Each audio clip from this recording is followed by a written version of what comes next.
Asa clama ao Senhor. Por quê? Porque ele precisa que Deus venha entrar com ele naquela direção. As palavras que Asa usa é: Senhor, eu estou indo diante dessa multidão no teu nome. Então o que Asa está querendo aqui? Asa está querendo a direção de Deus nessa guerra. Senhor, desce nessa guerra, vem com a tua direção. Por quê? Porque se o Senhor não estiver conosco, se o Senhor não estiver nessa direção, nós vamos perder a guerra. E aqui tem outro detalhe interessante. Não entre em guerras sem a direção de Deus. Não entre em batalhas que Deus não mandou você entrar. Não entre em conflitos que Deus não quer que você entre. Não entre em problemas que Deus não quer que você entre.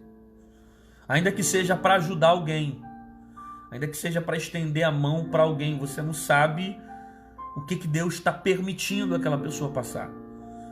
E se você entrar naquele problema, você vai também sofrer as consequências do vento que está soprando sobre a vida daquela pessoa.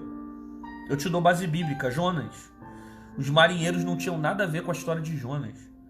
Mas só porque deixaram Jonas entrar no barco, o vento soprou também para a vida deles. Não entre em guerras que Deus não mandou você entrar. Não assuma compromissos que Deus não mandou você assumir. Por quê? Porque você vai se decepcionar. Você vai se ferir. Você vai se machucar. Você vai se frustrar. Você vai se arrebentar com isso aí. Que você está entrando em caminhos que Deus não deu direção para você entrar. Então é melhor ficar de longe só orando, do que você assumir um compromisso, uma responsabilidade de uma decisão que Deus não mandou você tomar. Não entre em guerra sem a direção de Deus. Muito cuidado. Porque quando você entra em uma guerra sem a direção de Deus, você entra sozinho. Isso é perigoso. Quando você entra numa guerra sozinho, você depende da sua própria força. Quando você entra numa guerra sozinho, você depende da sua própria responsabilidade. E você sozinho não tem força para vencer certas batalhas. Você sabe que tem muita coisa que você sozinho você não aguenta. Então, por saber que você é fraco, que depende de Deus e não aguenta,